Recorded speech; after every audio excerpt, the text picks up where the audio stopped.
என் நெஞ்சில் குடியிருக்கும்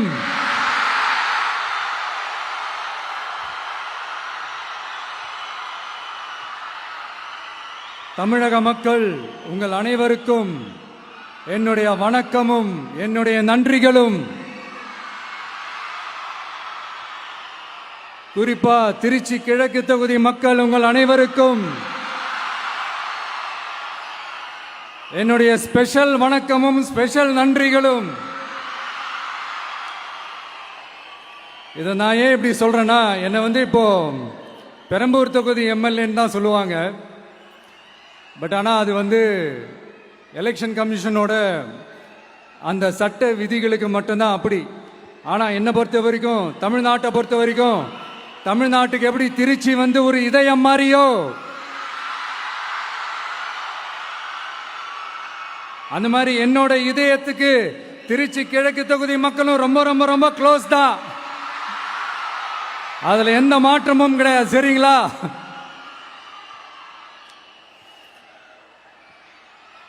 ஆட்சிக்கு சில வாரங்கள் கூட ஆகல. 6 மாசம் அமைதியா இருப்போம்னு சொன்னவங்களாம் 6 நாள் கூட அமைதியா இருக்க முடியல. ஆட்சிக்கு அரை மணி நேரத்திலே ஆரம்பிச்சிட்டாங்க. பாவம், ஒரு கல்யாண வீட்டிலலாம் போய் புலம்பிட்டு இருக்காங்க. நான் சொன்னதெல்லாம் நடக்குதா? 1 by 1 எல்லா புலம்பல்ஸும். அது மாதிரி இத்தனை வருஷமா மாத்தி மாத்தி உங்களை ஏமாத்திக்கிட்டு இருந்த இந்த 2 பேரையும் வேண்டாம்னு சொல்லி ஒதுக்கிட்டு உங்களுக்காக உண்மையா உழைக்க வந்த உங்க விஜய, உங்க அண்ணனை, உங்க தம்பிய முதல் அமைச்சரா இல்ல முதல் சேவகனா ஆக்கியிருக்கிறீங்க. தலை வணங்கி ஒட்டுமொத்த தமிழக மக்களுக்கும் இந்த நேரத்தில் என்னுடைய நன்றியை தெரிவிச்சுக்கிறேன். இந்த நேரத்தில் எங்களுக்கு ஆதரவு தெரிவிச்ச அத்தனை இயக்கங்களுக்கும், அத்தனை இயக்கத்தின் தலைவர்களுக்கும் மீண்டும் என்னுடைய நன்றியை தெரிவிச்சுக்கிறேன்.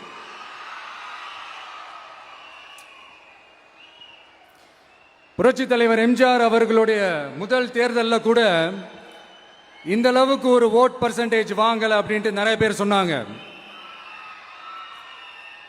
ஆனா நீங்க டிவி கேட்க அவ்வளோ நீங்க ஆதரிச்சிருக்கிறீங்க. நான் எம்ஜிஆர் அவர்களோடலாம் நான் கம்பேர் பண்ணல. எம்ஜிஆர் தான். ஆனா நாம பெரியார், அண்ணா, எம்ஜிஆர் அவர்கள் வழியில ஒரு அன்பா உழைக்க வந்த உங்க விஜய், அவ்வளவுதான். 1977 நீங்க போடாத ஓட்ட 2026 நீங்க போட்டிருக்கிறீங்க. என்ன ஒண்ணு, இன்னும் கொஞ்சம் அதிகமா ஆதரிச்சிருந்தீங்கன்னா கொஞ்சம் நல்லா இருந்திருக்கும். பட் பரவாயில்ல, ஃபியூச்சர்ல வரப்போற எல்லா தேர்தலையும் உங்களுடைய முழு சப்போர்ட் என்னால வாங்க முடியும்ன்ற அந்த ஒரு நம்பிக்கை இப்போ என் மனசுல ரொம்ப ஆழமா பதிஞ்சிருக்கு. ஏன்னா நீங்க அமைச்சு கொடுத்திருக்கிற இந்த ஆட்சியில எல்லா நன்மைகளையும் நீங்க கண்கூடா பார்க்க தான் போறீங்க அப்படின்ற அந்த கான்பிடன்ஸும் இப்ப என் மனசுல ரொம்ப ஆழமா பதிஞ்சிருக்கு. யார் எந்த நிலைமைக்கு எந்த பொசிஷன்ல போனாலும் இந்த கிண்டலும் கேலியுமா பேசுறது இருக்கத்தானே செய்யும். நம்மளை பத்தி, நம்ம அரசியலை பத்தி, நம்ம பேச்சை பத்தி இந்த கிண்டலும் கிள்ளையமா பேசிட்டு தானே இருப்பாங்க. அவங்க எல்லாருக்குமே என் சைட்ல இருந்து ஒரே ஒரு ரிக்வெஸ்ட், தயவு செஞ்சு நிப்பாட்டிடாதீங்க. தயவு செஞ்சு கண்டினியூ பண்ணுங்க. நீங்க தான் என்னோட எனர்ஜி ஃபோர்ஸ். நீங்க பேசிக்கிட்டே இருங்க. நான் மக்களுக்கு தேவையான நல்லதை செஞ்சுக்கிட்டே இருப்பேன். அடுத்து இப்ப நம்ம புதுசா அந்த சூட்லாம் போட்டு வரோம்ல, அதை பத்தி கூட நிறைய பேர், ஏன் நாமெல்லாம் கோட் சூட்லாம் போடக்கூடாதா? அதிகாரம் செய்யறவங்களும் ஆதிக்க சக்திகளும் மட்டும்தான் கோட் சூட்லாம் போடணுமா என்ன? அப்பெல்லாம் எதுவுமே கிடையாது. நான் என்ன கலர் கலராவா போட்டு வரேன்? 2 கலர். நம்ம எல்லாரும் மனசு மாதிரியே பிளாக் அண்ட் ஒயிட். எல்லாத்திலும் பிளாக் அண்ட் ஒயிட்டா இந்த விஜய் இருப்பான் அப்படின்னு காட்டுறதுக்கு தான் அந்த கலர். அடுத்து அந்த பிளாக் கூட யாரை குறிக்கும் எதை குறிக்கும்ன்றது நான் சொல்லி தான் தெரியணும்னு அவசியம் இல்லை, அது உங்களுக்கே நல்லா தெரியும். எல்லாத்துக்கும் இப்படி வழக்கம் சொல்லிக்கிட்டு நசன் பேசுற டைப்பும் நம்ம கிடையாது. உங்களுக்கே தெரியும், அதிகபட்சமா எல்லா மீட்டிங்களும் 20 நிமிஷம்குள்ளதான் நான் பேசியிருக்கிறேன். அதனால இப்ப மக்கள் என்கிட்ட என்ன சொல்றாங்க அப்படின்னா, இந்தப்பா விஜய், நீ எங்களுக்காக உழைக்கிறதுக்காக வந்திருக்கிற, அந்த வேலையை மட்டும் பாரு, உன்னை பத்தி பேசுறவங்கள நாங்க பாத்துக்கிறோம் அப்படின்னு சொல்லிட்டாங்க. சரி, ஆனது ஆச்சு. இப்ப என்ன, உனக்கு எதிரிகளே இல்லையா அப்படின்லாம் கேட்டா, அப்படிலாம் நான் சொல்ல மாட்டேன், அப்படிலாம் நான் நினைக்கவும் மாட்டேன், அப்படி நினைக்கவும் கூடாது. இப்பவும் சொல்றேன், அரசியல் ரீதியா சொல்றேன், 2 பேருக்கு நடுவுல தான் போட்டியே. ஒன்னு இன்னொன்னு, எஸ், ஒன்னு டிவிகே, இன்னொன்னு டிஎம்கே. இதுக்கு நடுவுல வேற யாருக்கும் எந்த வேலையும் கிடையாது. ஏதாவது இருக்குன்னு சொல்றீங்க? எலெக்ஷனுக்கு முன்னாடியும் அவங்களுக்கு ஒரு வேலையும் இல்ல, இப்ப எலெக்ஷனுக்கு அப்புறம் சுத்தம். ஆனா இந்த திமுகவும் மற்றும் பலரும் ஒன்னா சேர்ந்துகிட்டு இந்த விஜயோட ஆட்சி வந்துடக்கூடாதுன்னு சொல்லி ஒரு கூத்து ஒண்ணு பண்ணாங்களே, அந்த கடைசி 5 நாள், அடாடாடாடாடா, நமக்கெல்லாம் ஓஹோ இப்படியெல்லாம் கூட நடக்குமோ என்ன கூத்துங்கிறீங்க. ஆனா ஃபியூச்சர் என்னவா இருக்கும்ன்றத மட்டும் இப்ப நான் சொல்றேன். உங்களுக்காக உண்மையா உழைக்க வந்த இந்த விஜயா, இல்ல இந்த விஜயோட ஆட்சி அமைஞ்சிட கூடாதுன்னு தடுக்க நினைச்ச ஸ்டாலின் சாரா, அவ்வளவுதான். இதுக்கு நடுவுல வேற யாரும் எந்த அல்லு சில்லும் உள்ள வந்து நம்மளை தடுக்கிறதோ எதிர்க்கிறதோ ஏதாவது பண்ணாங்கன்னா நிர்வாகம் அதுக்கு பொறுப்பில்லை ராஜா, நிர்வாகம் அதுக்கு பொறுப்பில்லை. ரிசல்ட் என்னவா வரும்ன்றது அது உங்களுக்கே நல்லா தெரியும். நம்மளை ஏளனமா பேசுறதா நினைச்சு அவங்களுக்கு ஆப்பு வச்சுக்கிறாங்க. திமுக நம்மளை தடுக்க, திமுக நம்மளை எதிர்க்க, திமுக நம்மளை அவமானப்படுத்த அத்தனையும் நமக்கு நன்மையே.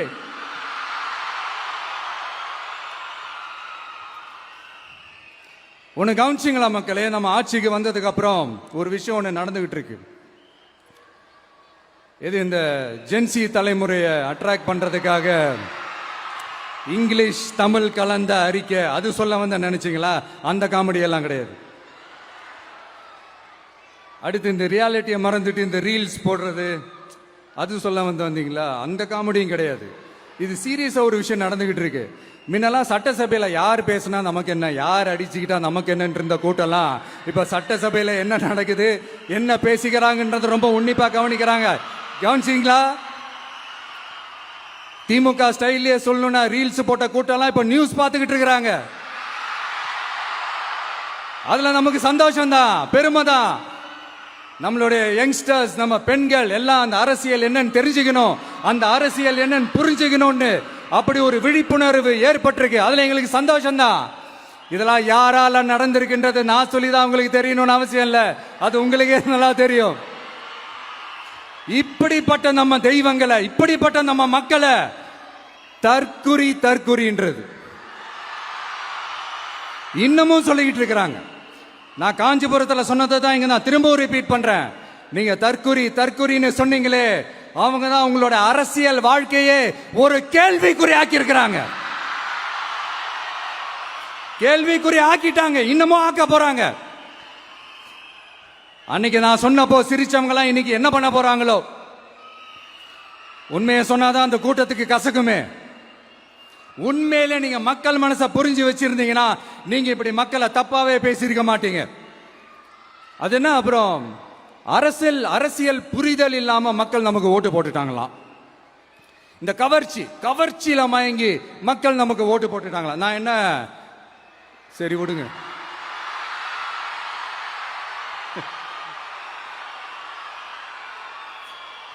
மக்கள் அவங்களுக்கு ஓட்டு போட்டா அந்த மக்கள் நல்லவங்களாம், அதே மக்கள் நமக்கு ஓட்டு போட்டா அந்த மக்கள் கெட்டவங்களா, தற்குறியா.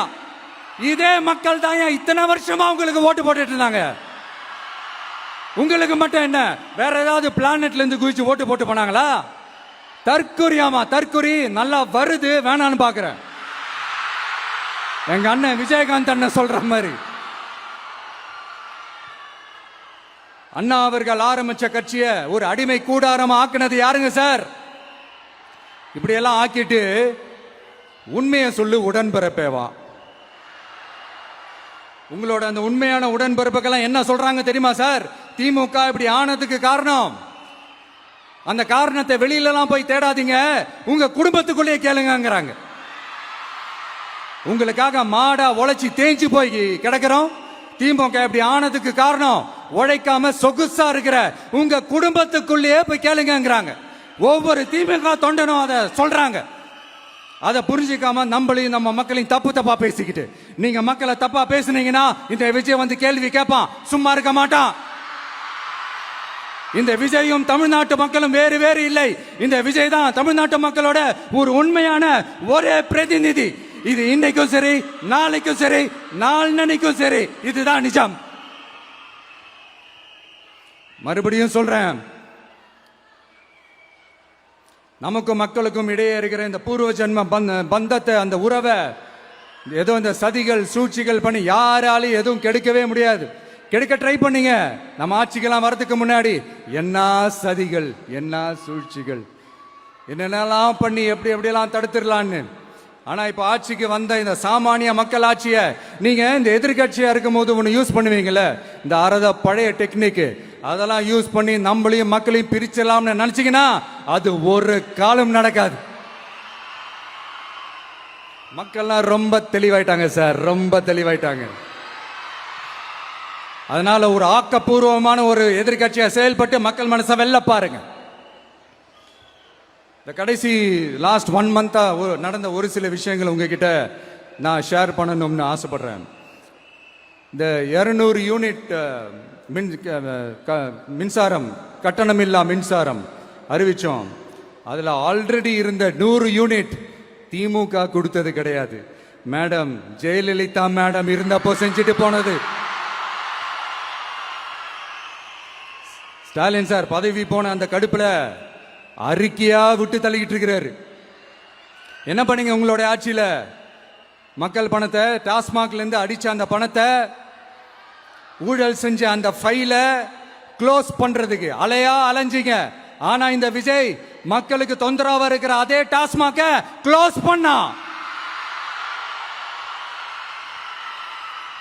விவசாயிகளோட அந்த கடனை தள்ளுபடி மேக்சிமம் இந்த 1 மந்த்ல என்ன செய்ய முடியுமோ அதை செஞ்சான்.